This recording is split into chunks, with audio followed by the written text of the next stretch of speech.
ನಾನು ಸುಚೀಂದ್ರ ಪ್ರಸಾದ್ ಅವರನ್ನು ಮೊದಲನೇ ಸತಿ ಭೇಟಿಯಾಗಿದ್ದು ಕಲ್ಯಾಣಿ ಅಂತ ಒಂದು ಸೀರಿಯಲ್ನಲ್ಲಿ. ಆ ವೇಳೆಗೆ ಸುಚೀಂದ್ರ ಪ್ರಸಾದ್ ಬಹುಶಃ ಕಾನೂರು ಹೆಗ್ಗಡತಿ ಸುಬ್ಬಮ್ಮ ಅನ್ನೋ ಒಂದು ಸಿನಿಮಾದಲ್ಲಿ ಮಾಡಿದರು ಅಂತ ಕಾಣುತ್ತೆ. ಆ ಸಿನಿಮಾದಲ್ಲಿ ಸುಚೀಂದ್ರ ಪ್ರಸಾದನ್ನು ನೋಡಿದರೆ ನಂಗೆ ತುಂಬ ಇಷ್ಟ ಆಗಿ ಹೋಗಿತ್ತು. ತುಂಬ ಒಳ್ಳೆ ನಟ ಅಂತ ಅನಿಸಿತ್ತು.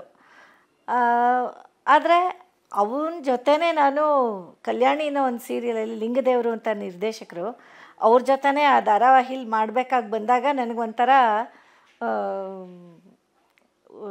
ಉದ್ವೇಗ ಮತ್ತು ಒಂದು ಭಯ ಎಲ್ಲ ಶುರುವಾಗೋಯ್ತು.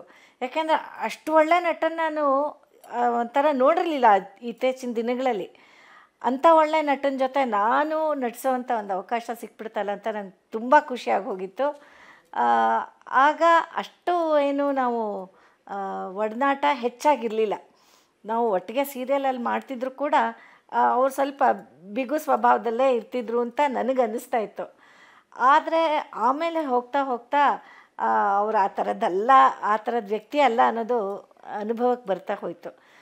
ಅದಾದಮೇಲೆ ನಾವು ಒಂದು ಮೌನರಾಗ ಅಂತ ಪಿ ಶೇಷಾದ್ರಿ ಅವ್ರದ್ದು ಒಂದು ಸೀರಿಯಲ್ ಮಾಡಿದ್ವಿ ETV ಕನ್ನಡಗೆ. ಅಲ್ಲಿ ಕೂಡ ನಾನು ತಾಯಿ ಮಗ, ನಾನು ತಾಯಿ, ಸುಚೀಂದ್ರ ಪ್ರಸಾದ್ ಮಗನ ರೋಲು. ಇಲ್ಲಿ ನಮ್ಮ ಬಾಂಧವ್ಯ ಹೆಚ್ಚು ಮುಂದುವರಿತು, ತುಂಬ ಚೆನ್ನಾಗಿತ್ತು ಅಂತ ನನಗೆ ಆಮೇಲೆ ಅನ್ಸೋಕ್ಕೆ ಶುರುವಾಯಿತು. ಅಂದರೆ ನಾವು ನಿಜವಾಗ್ಲೂ ತಾಯಿ ಮಗನ ಥರನೇ ಇರ್ತಿದ್ವಿ. ಇಲ್ಲಿ ಅವರ ಬಿಗು ಸ್ವಭಾವ ಎಲ್ಲ ಕಡಿಮೆ ಆಗಿ ಹೋಗಿತ್ತು. ಅವ್ರಿಗೂ ಬಹುಶಃ ಅದು ಹೊಸದೇನೋ, ಧಾರಾವಾಹಿ ಕ್ಷೇತ್ರ ಆವಾಗ ಹೊಸದೇನೋ ಕಲ್ಯಾಣಿ ಟೈಮಲ್ಲಿ.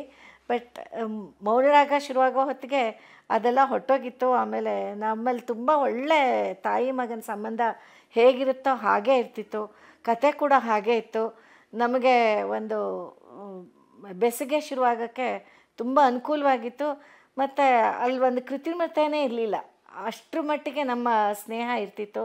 ಅವರು ಕೂಡ ಎಲ್ಲದಕ್ಕಿಂತ ಮುಖ್ಯವಾಗಿ ತುಂಬ ಒಳ್ಳೆ ಮನುಷ್ಯ, ಸಹೃದಯಿ, ಒಬ್ಬರ ಕಷ್ಟಕ್ಕೆ ಸ್ಪಂದಿಸೋ ಅಂಥ ವ್ಯಕ್ತಿ ಸುಚೀಂದ್ರ ಪ್ರಸಾದ್ ಅಂತ ಹೇಳಿದ್ರೆ ಉತ್ಪ್ರೇಕ್ಷೆ ಅಂತ ಆಗಲ್ಲ. ತುಂಬ ಒಳ್ಳೆ ಮನುಷ್ಯ. ಆಮೇಲೆ ನಾನು ಎಷ್ಟೋ ಸತಿ ನನ್ನ ನಟನೆಯನ್ನು ಕೂಡ ತಿದ್ದಿದ್ದಿದೆ ಸುಚೀಂದ್ರ ಪ್ರಸಾದ್. ನನಗೆ ಇವಾಗ ನೀವು ಮಾತಾಡ್ತಿರುವಾಗ ಸುಚೀಂದ್ರ ಪ್ರಸಾದನನ್ನು ಬಹುವಚನದಲ್ಲಿ ಹೇಳೋಕ್ಕೆ ಬರ್ತಾಯಿಲ್ಲ, ನನಗೆ ಏಕವಚನದಲ್ಲೇ ಮಾತಾಡಿಸ್ಬೇಕು ಅಂತ ಅನ್ನಿಸ್ತಿದೆ. ಆ ಮಟ್ಟದ ಒಂದು ನಮ್ಮ ಗೆಳೆತನ ಅಥವಾ ಬಾಂಧವ್ಯ. ಆಮೇಲೆ ಮತ್ತು ಆತನ ಒಂದು ಕಾರ್ಯಕ್ಷಮತೆ.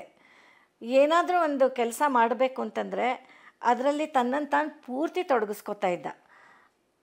ಮತ್ತು ಪಾತ್ರ ಚಿಕ್ಕದಿರಲಿ ದೊಡ್ಡದಿರಲಿ ಅದಕ್ಕೆ ಪೂರ್ತಿ ತನ್ನನ್ನು ತಾನು ಅರ್ಪಿಸ್ಕೊಳ್ಳೋ ಒಂದು ಮನೋಭಾವ ಇದೆಯಲ್ಲ, ಅದು ತುಂಬ ಎಲ್ಲರೂ ಕಲಿಬೇಕಾದಂಥದ್ದು. ನನಗೆ ಈ ಪಾತ್ರ ಚಿಕ್ಕದಾಯಿತು, ನಾನು ಮಾಡೋದಿಲ್ಲ, ನನಗೆ ಹಾಕಿದ್ದು ಅನ್ನೋ ಒಂದು ಉಡಾಫೆ ಮನೋಭಾವ ಯಾವತ್ತೂ ಇಲ್ಲ. ಯಾವುದೇ ಪಾತ್ರ ಮಾಡಬೇಕಾದ್ರೂ ಆ ಪಾತ್ರದೊಳಗಡೆ ಹೋಗಿ ಮಾಡೋ ಅಂಥ ಗುಣ ನಮ್ಮ ಸುಚೀಂದ್ರನಲ್ಲಿದೆ ಅಂತ ನಾನು ಹೇಳ್ಬೋದು. ಆಮೇಲೆ ಬರೀ ಆ್ಯಕ್ಟಿಂಗ್ ಅಂತಲೇ ಅಲ್ಲ, ಒಂದು ಏನಾದರೂ ಅವರೇ ಇವಾಗ ಪ್ರೊಡಕ್ಷನ್ ಹೌಸ್ ಶುರು ಮಾಡ್ಕೊಂಡಿದ್ದಾರೆ. ಅವರ ಪ್ರೊಡಕ್ಷನಲ್ಲಿ ಕೂಡ ನಾನು ಕೆಲಸ ಮಾಡಿದ್ದೀನಿ. ಪ್ರಪಾತ ಅನ್ನೋ ಒಂದು ಟೆಲಿಫಿಲ್ಮ್ ಮಾಡಿದ್ರು ಅವರು. ಅದರೊಳಗೆ ನಾನು ಒಂದು ಪಾತ್ರ ಮಾಡಿದ್ದೆ. ಅವ್ರ ಜೊತೆ ಕೆಲಸ ಮಾಡೋವಾಗ ಎಷ್ಟು ಖುಷಿ ಆಗ್ತಿತ್ತು ಅಂತಂದರೆ ನಮ್ಮ ಸ್ವಂತ ಕಷ್ಟಗಳೆಲ್ಲ ಮರ್ತು ಹೋಗ್ತಾಯಿತ್ತು. ಬೇರೆ ಎಲ್ಲೆಲ್ಲೋ ಹೊರಗಡೆ ಔಟ್ಡೋರ್ ಶೂಟಿಂಗಿಗೆ ಹೋಗ್ತಾಯಿದ್ವಿ. ಆಗ ಬೇರೆ ಬೇರೆ ಕಷ್ಟಗಳಿರ್ತಾಯಿತ್ತು, ಊಟದ ವಿಷಯಕ್ಕೆ ಆಗಲಿ ಉಳ್ಕೊಳ್ಳೋ ವಿಷಯಕ್ಕೆ ಆಗಲಿ ಏನೋ ಒಂದು ಕಷ್ಟಗಳಾಗ್ತಾಯಿತ್ತು. ಆದರೆ ಆ ಕೆಲಸದ ವೈಖರಿಗೆ ಅದನ್ನೆಲ್ಲ ಮರೆತುಬಿಟ್ಟು ಆ ವ್ಯಕ್ತಿ ಜೊತೆ ನಾವು ಸೇರ್ಕೊಂಡು ಕೆಲಸ ಮಾಡಿಬಿಡ್ಬೇಕು, ನಾವು ಹಾಗೆ ತೊಡಗಿಸ್ಕೋಬೇಕು ಅಂತ ಒಂದು ನಮ್ಮನ್ನು ಉಮೇದಿಗೆ ಹಚ್ತಾ ಇರೋವಂಥ ವ್ಯಕ್ತಿತ್ವ ಸುಚೀಂದ್ರಂದು. ಆಮೇಲೆ ಯಾವುದೇ ಒಂದು ವಿಷಯನ ತೊಗೊಂಡ್ರೂ ಅದನ್ನು ಸಂತೆ ಹೊತ್ತಿಗೆ 3 ಮೊಳ ನೇಯ್ದ ಅನ್ನೋ ಥರದ ಸ್ವಭಾವ ಅಲ್ಲ. ಒಂದು ವಿಷಯನ ಕೂಲಂಕುಷವಾಗಿ ಅರ್ಥ ಮಾಡಿಕೊಂಡು ಓದಿ ಅದರ ಪ್ರತಿಯೊಂದು ಆಯಾಮನೂ ಕಂಡು ಹಿಡ್ಕೊಂಡು ಆಮೇಲೆ ಆ ಕೆಲಸಕ್ಕೆ ತೊಡಗೋದು. ಮತ್ತು ಒಂದು ಕೆಲಸದಲ್ಲಿ ಪರಿಪಕ್ವತೆ ಬೇಕು ಅಂತ ಯಾವುದೇ ಕಾರಣಕ್ಕೂ ಹೊಂದಾಣಿಕೆ ಮಾಡೋ ಸ್ವಭಾವನೇ ಇಲ್ಲ. ಅದು ಬರಲೇಬೇಕು ಅಂದರೆ ಬರಲೇಬೇಕು. ಆಮೇಲೆ ಅವ್ರ ಜೊತೆನೇ ಕೊಳದ ಮಠ ಸ್ವಾಮಿಗಳ ಬಗ್ಗೆ ಒಂದು ಕಿರುಚಿತ್ರ ಮಾಡಿತ್ತು, ಅದರೊಳಗೂ ನಾನು ಮಾಡಿದ್ದೆ. ಆಮೇಲೆ ಸುಬ್ಬಣ್ಣ ಅಂತ ಒಂದು ಪಿ ಶೇಷಾದ್ರಿ ಅವ್ರದ್ದು 13 ಕಂತಿನ ಧಾರಾವಾಹಿ ದೂರದರ್ಶನ ಚಂದನಕ್ಕೋಸ್ಕರ ಮಾಡಿದ್ದು, ಅದರೊಳಗೂ ನಾನು ತಾಯಿ ಮಗ. ಒಂದು ನಿಜವಾಗ್ಲೂ ಇದು ಹೇಗಾಗ್ಬಿಡ್ತು ಅಂದರೆ ನಮಗೆ ನಾವು ಪ್ರತಿದಿನ ನೋಡ್ತೀವೋ ಬಿಡ್ತೀವೋ, ಎಷ್ಟೋ ದಿನಗಳ ಮೇಲೆ ಕೂಡ ನೋಡಿದ್ರು ಅಥವಾ ಧ್ವನಿ ಕೇಳಿದರೂ ಕೂಡ ನಮ್ಮಲ್ಲಿ ಆ ಒಂದು ಮಮತೆ ಮಮಕಾರ ಇಬ್ಬರಲ್ಲೂ ಬಂದ್ಬಿಡ್ತಾಯಿತ್ತು. ಅದು ನಿಜವಾಗ್ಲೂ ಅನನ್ಯ ಅಂತ ನನಗನ್ಸುತ್ತೆ. ತುಂಬಾ ಖುಷಿ ಆಗುತ್ತೆ. ಆಮೇಲೆ ಆತ ಒಂದು ಭಾಷೆ ಬಗ್ಗೆ ಇರೋ ಒಂದು ವ್ಯಾಮೋಹ, ನಿಜವಾಗ್ಲೂ ಹೇಳಬೇಕು ಅಂದರೆ, ಈಗ ನಾನು ಮಾತಾಡೋವಾಗಲೇ ಎಷ್ಟೊಂದು ಆಂಗ್ಲ ಪದಗಳನ್ನು ಬಳಸಿದೆ. ಸುಚೀಂದ್ರ ಮಾತಾಡೋದು ಕೇಳಬೇಕು. ಒಂದೇ ಒಂದು ಕನ್ನಡ ಪದ ಇಂಗ್ಲೀಷ್ ಪದ ಹುಡುಕಿದ್ರೂ ಸಿಗೋದಿಲ್ಲ.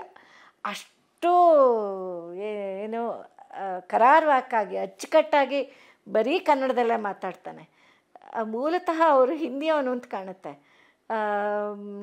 ನನಗೆ ಹಾಗೆ ನೆನಪು, ಅವನು ಹೇಳ್ತಾ ಇದ್ದಿದ್ದು ನೆನಪು.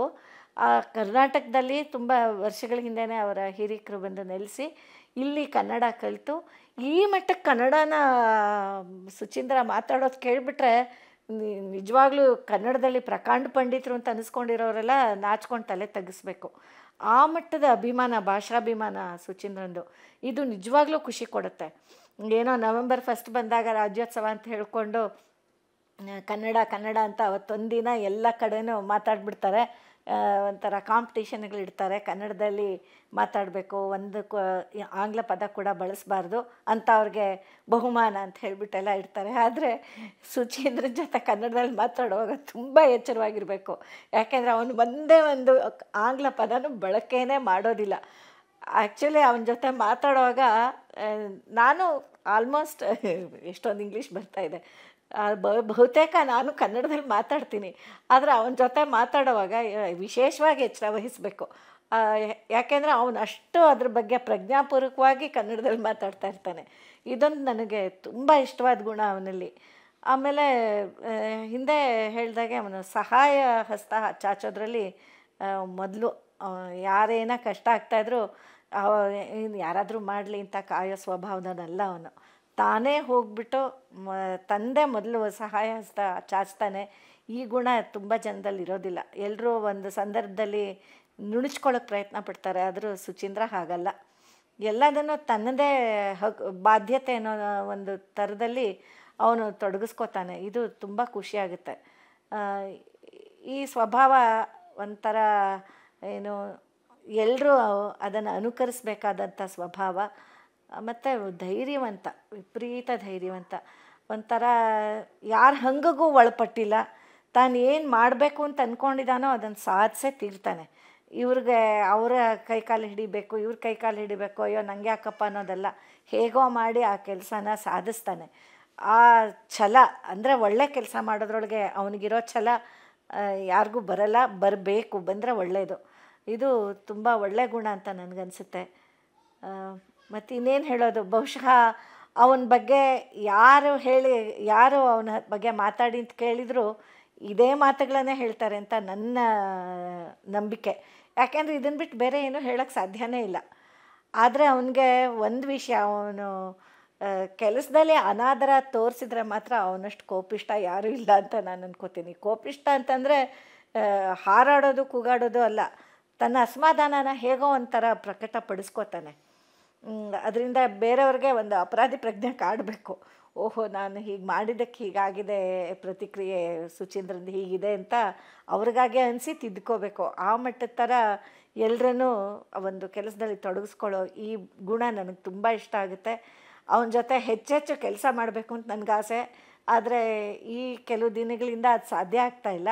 ನೋಡೋಣ, ಮುಂದೆ ಯಾವಾಗಲಾದರೂ ಮತ್ತೆ ಅವನ ಜೊತೆ ಕೆಲಸ ಮಾಡೋ ಅವಕಾಶ ನನಗೆ ಸಿಗುತ್ತೆ ಅಂತ ನಾನು ಹಾರೈಸ್ತಾ ಇದ್ದೀನಿ.